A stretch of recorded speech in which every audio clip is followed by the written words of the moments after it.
Hey everybody, I am here at home with all of my Vol State gear reassembled. I was going to show everybody, people keep asking about the actual pack I use, the size, what was in it, and all that good stuff. So right here, I'm going to try to show you.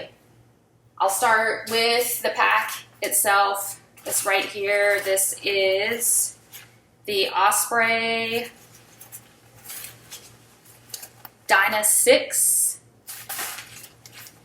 It's really a small vest. I like it because I'm really short through here and I have problems with vests, even some of the ones that are specifically made for women that are too long and they ride up and cause problems rubbing on my neck. So this one fits really well. It's maybe a tiny bit smaller cargo wise than I would have liked. Just not that I wanted to carry anything else, but from a repacking standpoint, it was a lot of just jamming things in and out. But that's the pack. Well, while I have it on, I'll show you the front pockets. There's a deep pocket here. It goes all the way to the bottom. There's a pocket there. There's another one of those same deep pockets and another one of those same shallow pockets. My Run Free pin. And there's a zipper pocket right here that I like a lot for keeping things secure. There, got a couple of straps.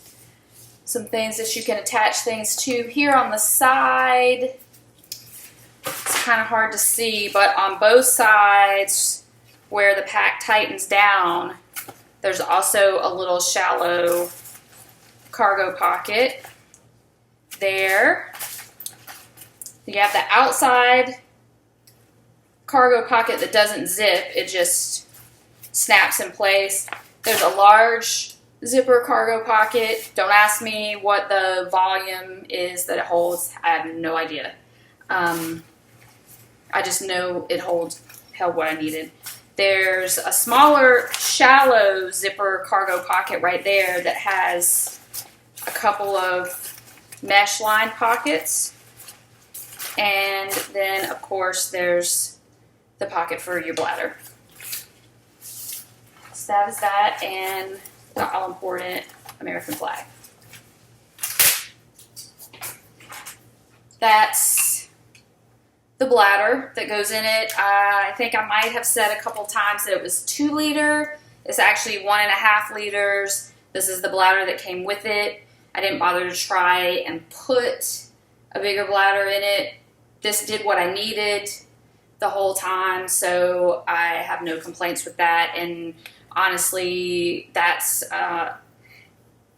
as heavy as I want to be anyway. I know there's a way to look up how much 1.5 liters of water weighs. I don't know what it is. I also do not know what my pack weighed when it was completely packed. I do not have scales at my house. So all I can tell you is I put what I thought I needed and only what I thought I needed. So the weight really didn't matter because that's what I was going to take anyway. I wasn't going to weigh it and then say I have to take something out. I just looked at each individual thing and decided, do I really need that or do I not? And that pretty much decided what I took. So weight wasn't, the determining factor in whether something went or it didn't. I'll go ahead as I tell you about this stuff and load it so you can see how the stuff actually did fit in my pack. So always keep the tube away from your body because that will cause you problems rubbing on your back. Snap it in place so it doesn't, since the pack ends up being full with cargo, it doesn't really matter a whole lot if you snap it or you don't because it's not really going to scrunch down and get bunched up anyway. But I still always snap it for good measure. One of the things I do like about this particular bladder is this quick release on the tube. So when you are all packed up and moving, the tube, of course, fits through. And so that you don't have to take the whole tube out every time, you can just release it from that quick release and pull the bladder itself out or up far enough to fill it without taking it all the way out, but that you don't have to re-thread that tube every single time you need to refill your bladder with that quick release. It's just really handy. It also has on the front little magnetic thing on the front strap. So when you're wearing it, the tube just snaps in place to the magnet. You don't have to fish around for how to hook it back and keep it in place. So that's that.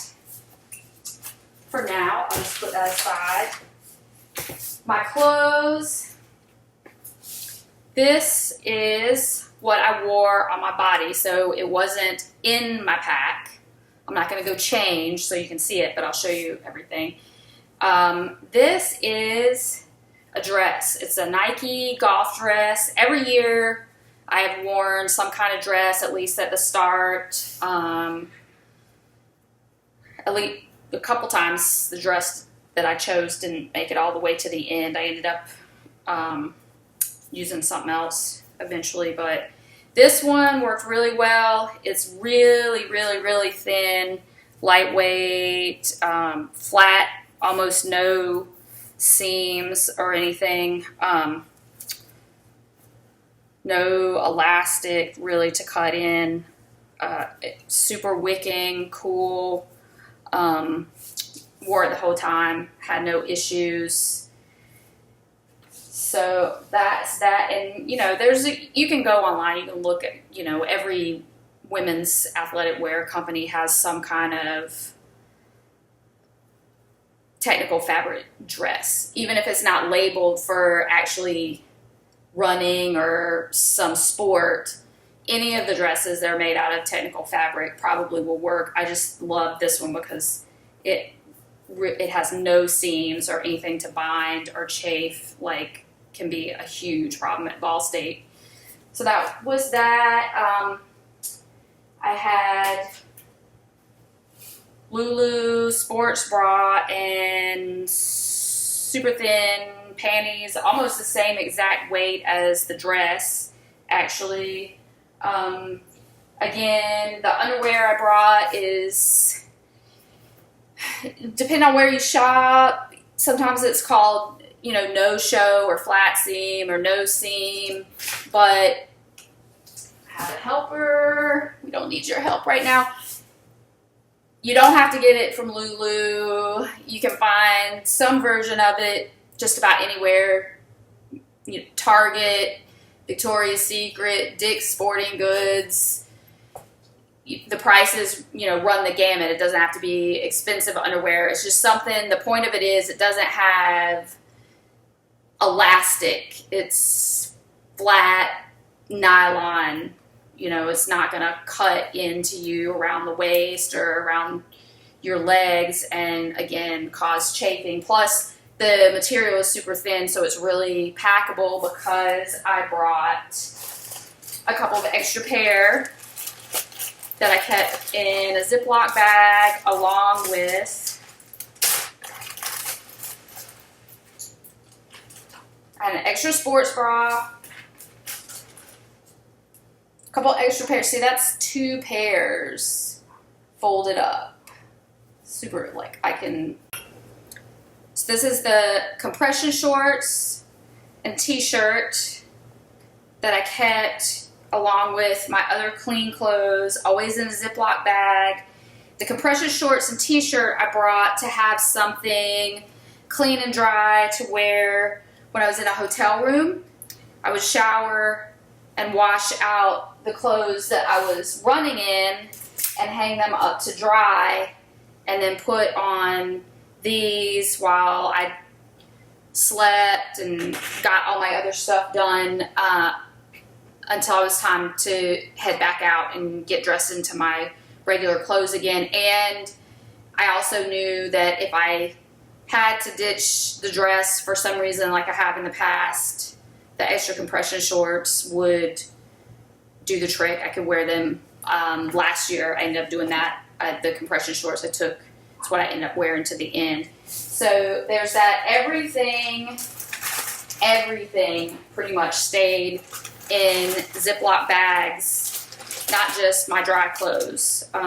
Every single category of thing, everything stays wet almost from start to finish of Vol State. So, you know, either you're outside in the heat of the day and you're sweating and you sweat through your pack and your gear is wet, it's raining and your gear is wet, or you're running at night and there's so much moisture in the air that nothing is ever dry. So baggies are the way to go for all your stuff, or you're just going to be dealing with wet things for however many days you're out there. So I will go ahead and put this, for argument's sake, we're going to put this in the big Ziploc, and you know, obviously you want to get all the air out of it that you can. And you know, it can go in first because when you're out moving, you don't really need access to it. So, you know, when you pack to go get on the road, whenever you stop, just, you know, make sure things that you don't need again for a while are towards the bottom, and the things that you are going to need are near the top. So if you stop and you think, you know, you're going to need toiletries, like your wipes or whatever, have them handy up near the top. So you just unzip it and there it is. So that was that. I had a buff the whole time. This one in particular is the one I carried, my Dirtbag Runners buff. It served a lot of purposes throughout the race. Originally, it was for wiping sweat, wiping moisture off my face, off of my screen of my phone, whatever, you know, off of my reading glasses when they got fogged up in the middle of the night. I was trying to read something. At one point, I did use it to hold my hair back. And finally, towards the end, when my pack was really starting to annoy me, I took it and my flip belt, which I didn't bring in here. I'll grab that shortly. I made pads that went under the straps on both sides of my pack just to relieve some of the pressure. I've got like bony shoulders and they just were rubbing on that. I guess it's your clavicle. Anyway, that's what that did. I had for protection from the cold or night or ground or rain, whatever you want, a 97-cent Walmart poncho and a safety blanket or a space blanket. I did use a poncho and threw it away and then got another one down the road later. I did not use the space blanket, but I still would carry it again because you never know when you're going to need something for ground cover, or you get chilled at night if you're outside. You know, when you've been sweating all day in the heat of the day and then you get chilled, you know, the temperature cools off. You get cold faster than you think, or I do. I don't know. Maybe I'm just cold-natured, but, you know, if you end up having to stop, especially, and you're not keeping your heart rate up and your body temperature up, it could come in real handy. I would bring a smaller one next time. This one's pretty big, but it didn't take up too much room. This, I'll show you how actually I had packed, well the space blanket was all the way in the bottom.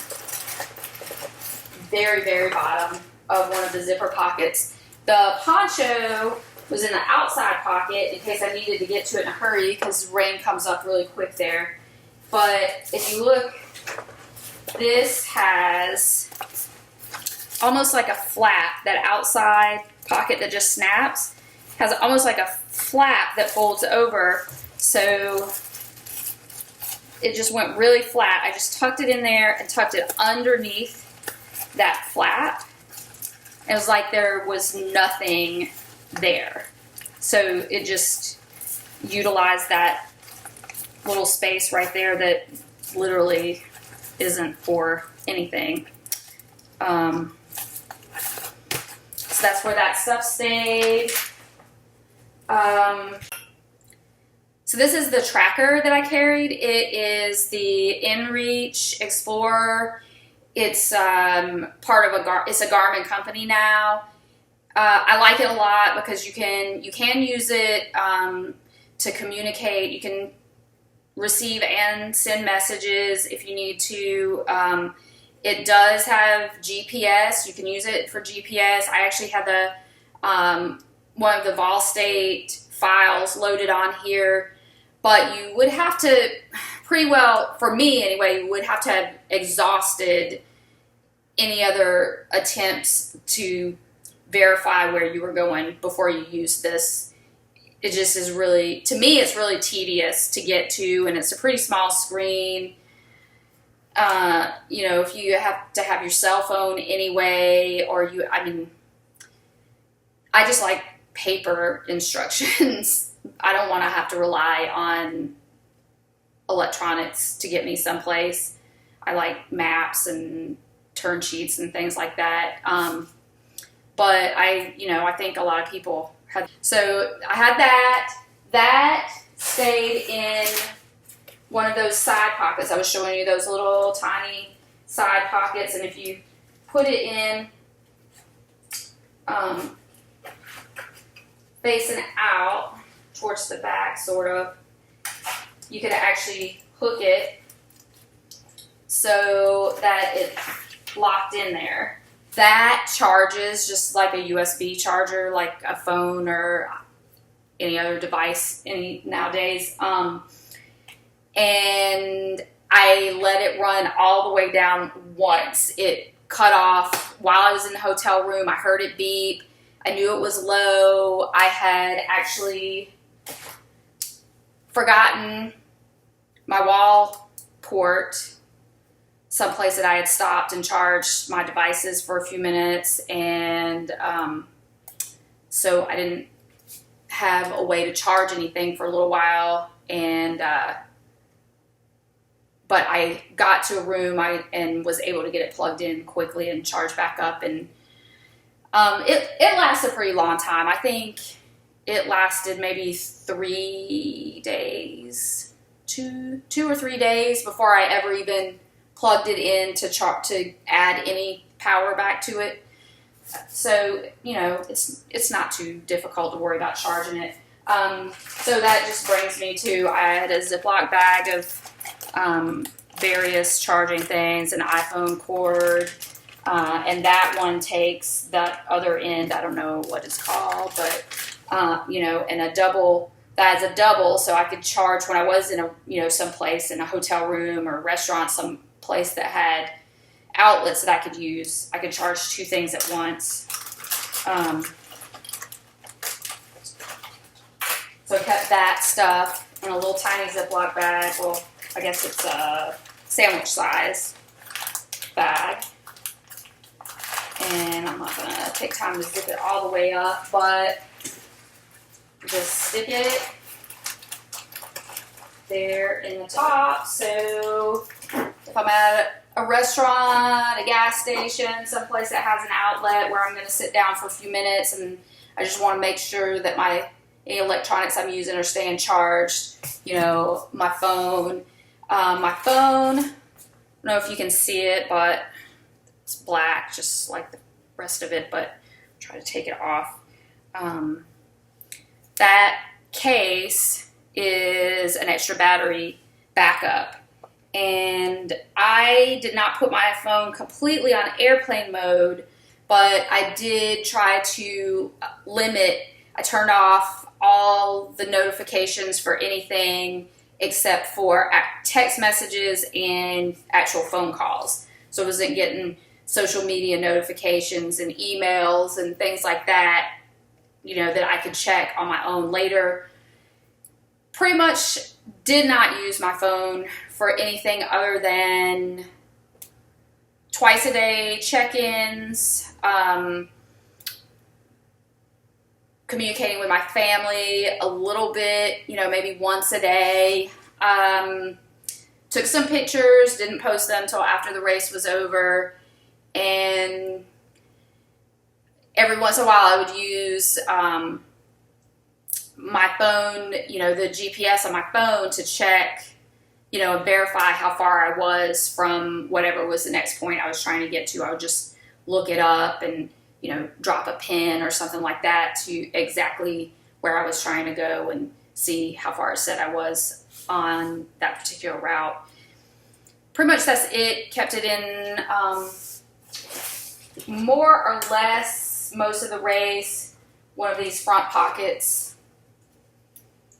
Sometimes in a Ziploc, sometimes not. That backup battery case also does provide some protection, although it doesn't keep the screen dry. So I would have problems with the touch screen quite often and have to dry it off. That's when that buff came in really, really handy. I did have an iPod that I used off and on, just for background noise, white noise, whatever. And I keep the music pretty low and only use one earbud because I like to be aware of my surroundings, and you just can't be when you're, when you have two earbuds in and the music blasting and you're on strange roads in Tennessee.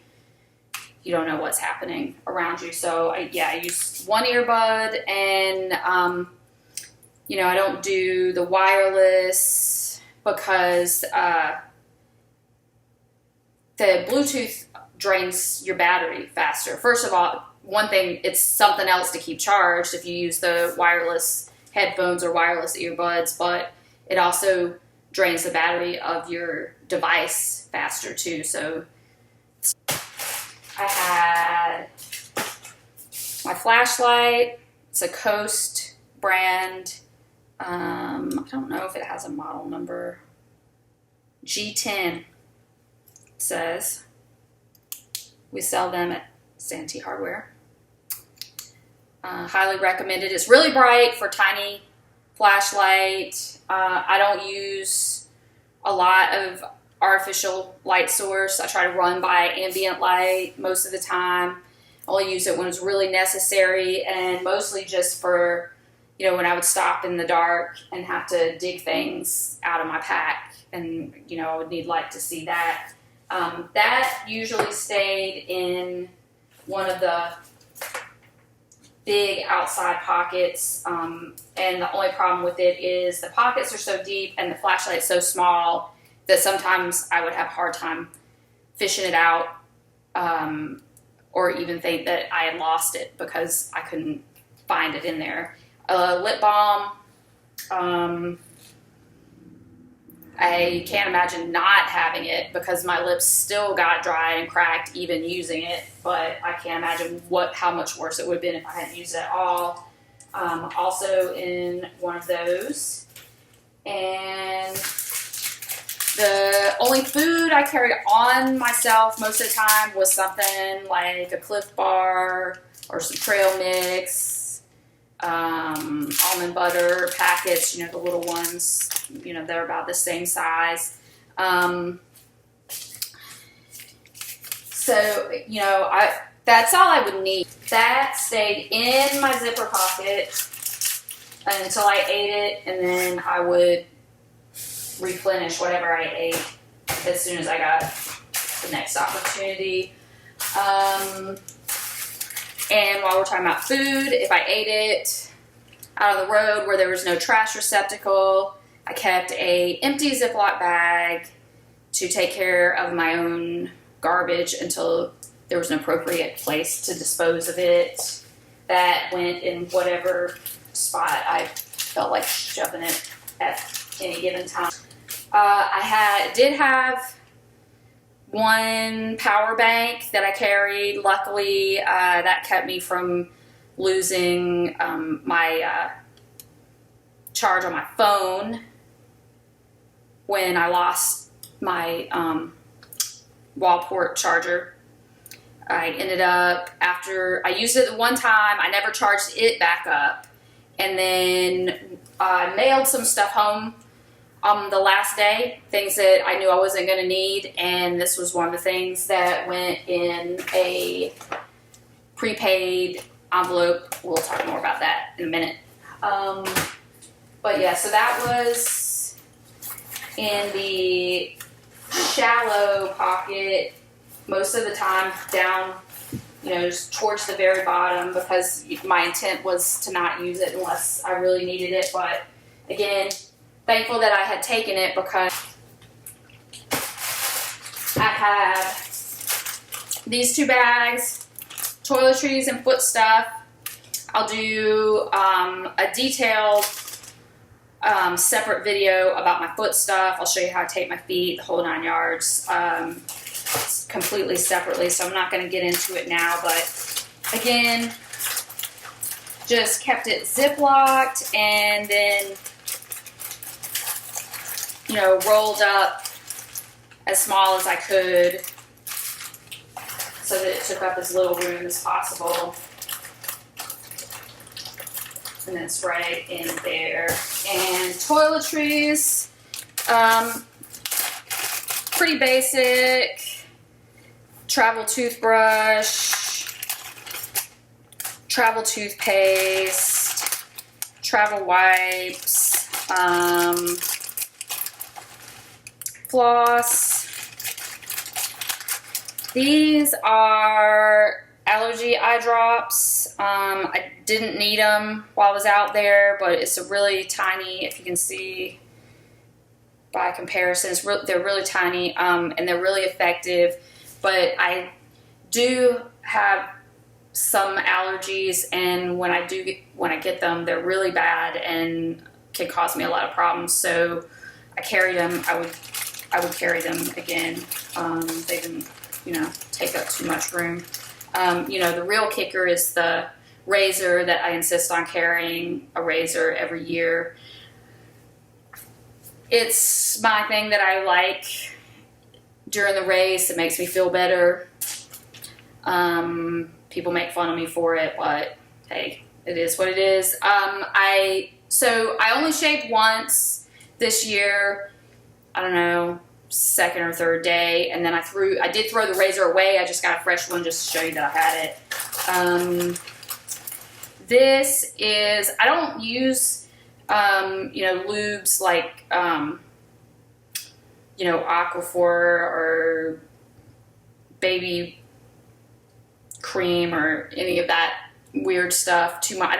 I don't like stuff that's gooey and wet on my skin. I prefer to stay clean and dry as much as I can. So the wipes are really essential, and that's a big part of my anti-chafing regimen right there. But I did find this Lanacane anti-friction gel is what it says it is, but it's got a pretty dry texture to it, and it comes in this really small tube. It's about the size of the travel toothpaste. I did use it a little bit. You can tell that it's let's see, let's put that right here. Again, that's something that more than likely you would want close to the top of the bag, because you might need something out, at a stop, like your wipes or something. Or if you brush your teeth in between nap breaks or hotel breaks or sleeping in the cemetery break or whatever your preference is. I did keep some batteries. Those are, I just stuck some in here for good measure right now, but I had, that flashlight takes one AAA battery at a time. I put a brand new battery in it before we left, and then I carried 4 more AAA batteries, and I didn't use them all. Well, I used them all, but my flashlight never died on me, but I changed them every night after that. So a little tiny baggie, and just took them out of the package, the cardboard package that they come in, because it's a lot easier to deal with them like this than with that hard plastic and cardboard. And they pretty much stayed in the shallow, small pocket, in one of those, the little mesh pockets I showed you earlier. The book, which I love, this is my 4th copy. I have bought one every year that I've run it. I'm not sure where 2015's book is. I might have burned that one because I think that was the year that was so miserable for me. I don't know. Seriously, it's probably around somewhere, but they're actually all labeled. That was my one from 2014, my first time. 2016, and then 2017 still in the Ziploc.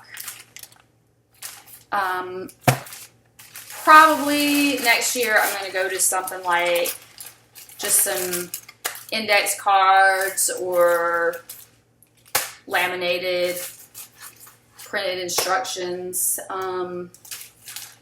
This is, it's just a little bulky to deal with. I love the book, and kind of hate the idea of giving it up just because I've gotten used to carrying it, but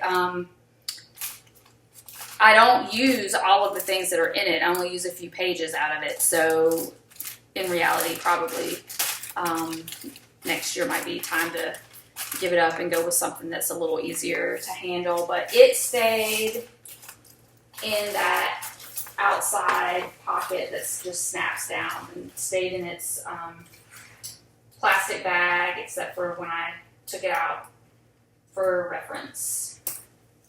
And then those will just snap down. I have it's just a tiny but really super sharp pocket knife that comes in handy for various things. So that stayed down in one of those pockets in the front.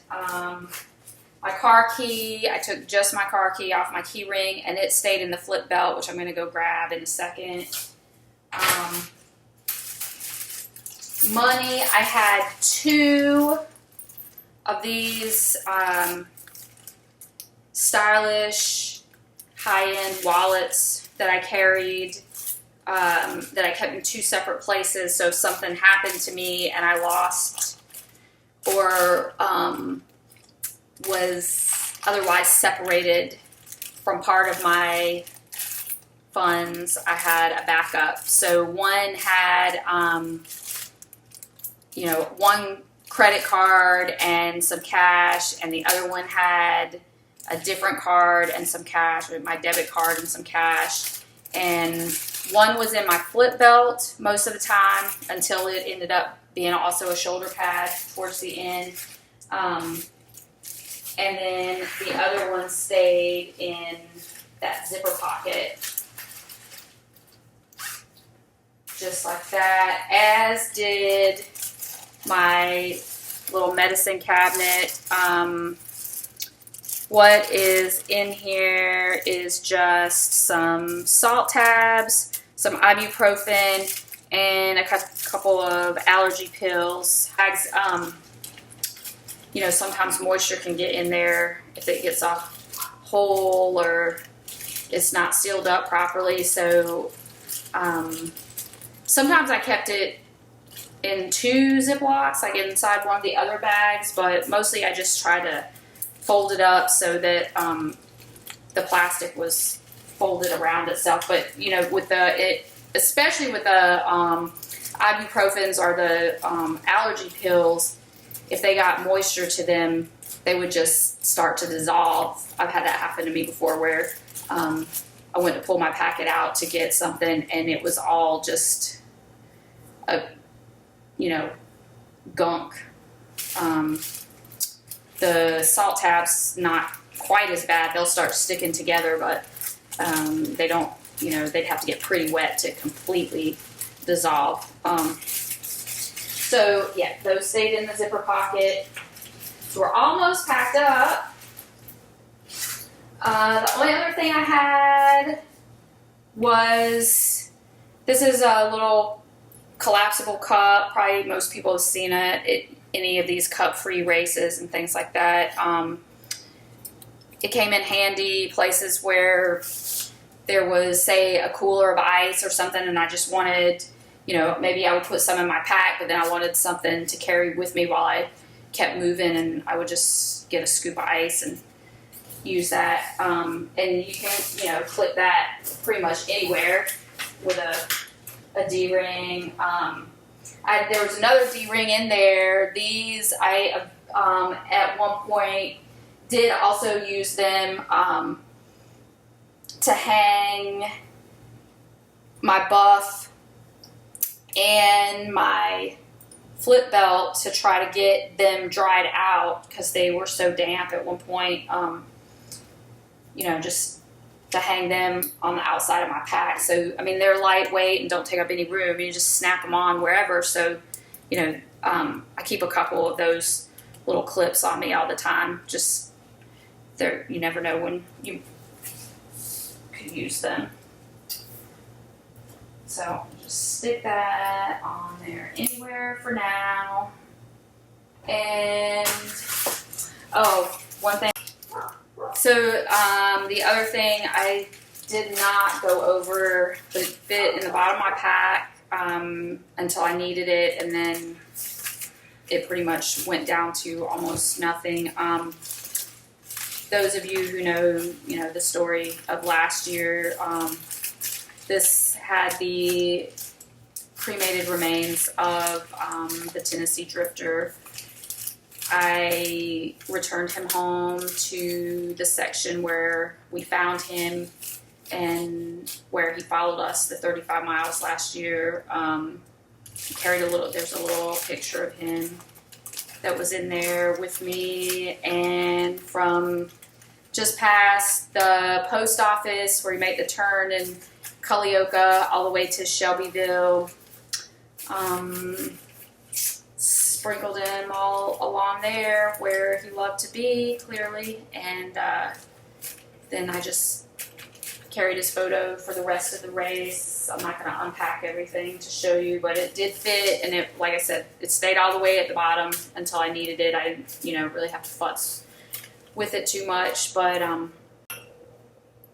okay, this is the flip belt I was telling you about. It's you know, just nylon, step into it. There's no zippers or anything. There are several stretchy pockets, and I can actually put my whole phone in the case in it, and it will fit snug. It doesn't bounce when you run or anything like that. And it has a clip tethered to the inside. That is where I kept my key. Like I said, up until the end when I use this for a shoulder pad. So obviously I took the key out because I didn't want the key jamming me in the shoulder.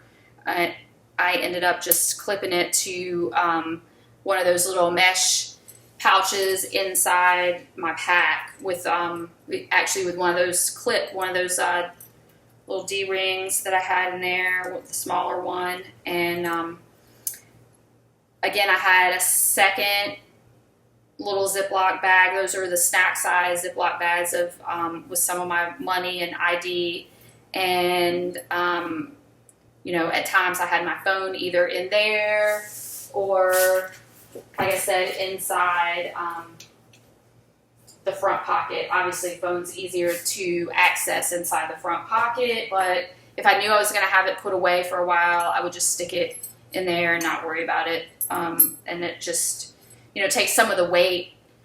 Because, I mean, the phone's not super heavy, but when you start adding, I mean, nothing in there is super heavy. When you start adding and then all of a sudden, you know, it adds up to a lot. But, yeah, so it's just one less thing to have on your body, you know, on your shoulders and torso, if you could put a few things in there and have it be secure. So that is that. That was all of my gear. I'll just throw it on quickly.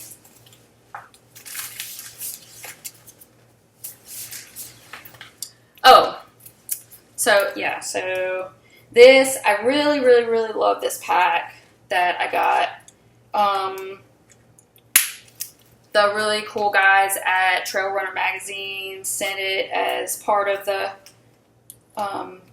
Trail Runner Trophy Series prize last year.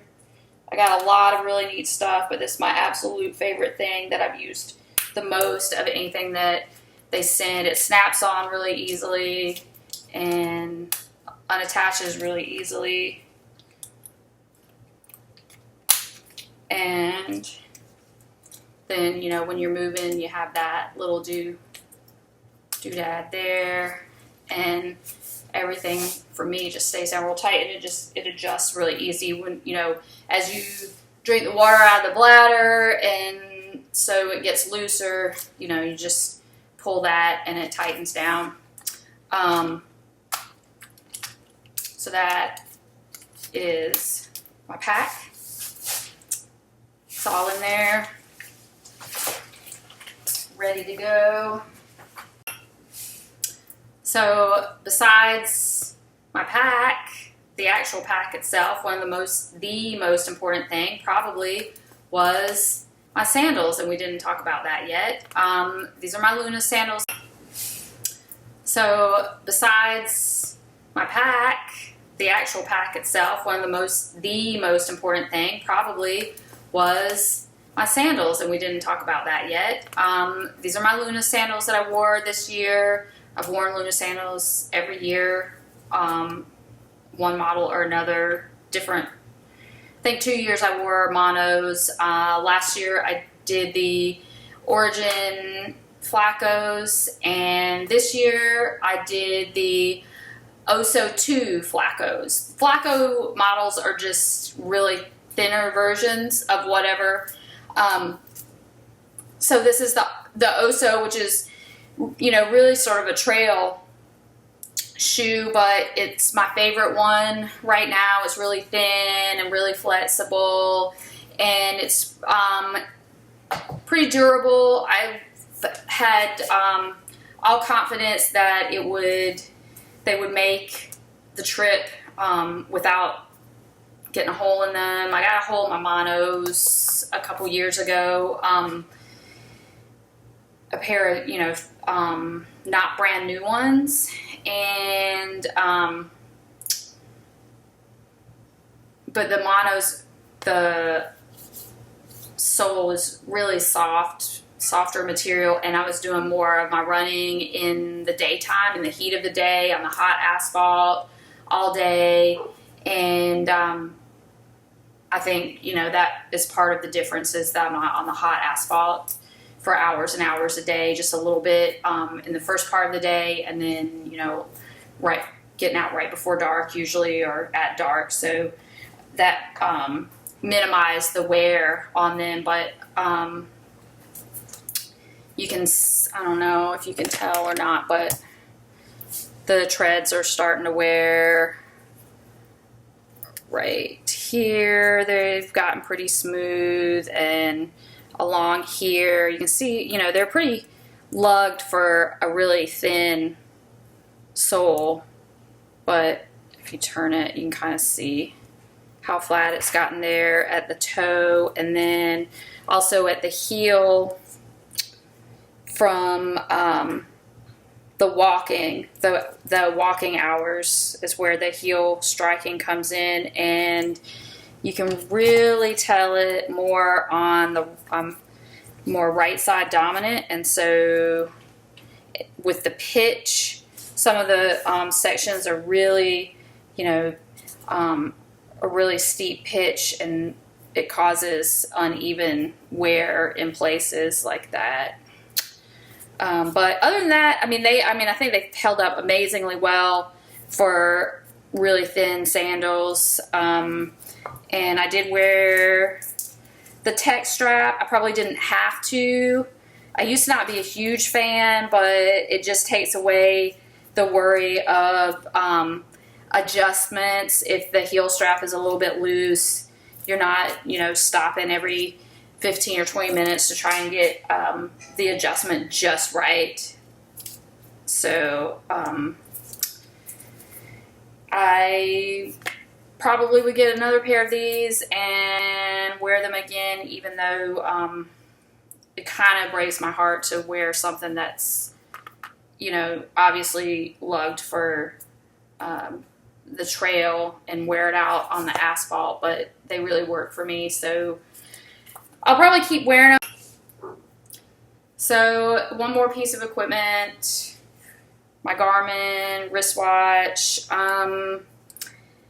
It's the Garmin 235 maybe, I guess. I don't see the model number on there, but anyway, it's the one that does the heart rate and all that cool stuff, and you can use it like a fitness tracker or whatever. I don't always use it with the GPS just because, when you're doing longer runs, even like 50K or 50 miles or whatever, the battery runs down and sometimes you don't even get to record the whole race. I did use it a lot this year. I was really trying to stay disciplined and keep myself at a certain pace, and I brought the charger for it. Normally, I only use the GPS mode in training for the data and see what I need to work on or to keep myself at a certain pace during training, but I used it quite a bit this year in the GPS mode just because it helped kind of keep me honest. If I would think that I was moving a certain speed and then look down and realize, oh, you're not moving as fast as you think, or that break was a little longer than you thought, or whatever. So it came in real handy. A lot of people prefer to be low tech and they just wear like just a watch, or like I have a Ironman, Timex Ironman, just keeps the time. This has a really big display, which I like. I can see that well. So that I had the charger for that. I tried to keep it charged most of the time, but I did shut it off on a few sections, so that the battery didn't completely die and I would lose the capability to even see what time it is. So there's that. Oh, and one other little thing I did, even though this could be used as a fitness tracker, for your steps and all that fun stuff, I actually do have a Fitbit, like just the little one that pretty much just records your steps. Doesn't do any of the other fancy stuff, but Ed Masuaka and I have Fitbit challenges to see who can get the most steps, especially during Vol State. So I did keep that on myself as well. It stays charged for days at a time, and it has a little tiny charger, so it was easy to keep packed in there. I think I put on the charger once to make sure that it didn't completely die while I was out there, but since it's not doing a bunch of other functions, it's mostly just counting your steps, it was not difficult to keep charged. So that is it for my gear. I will next record my foot taping regimen and post your race report.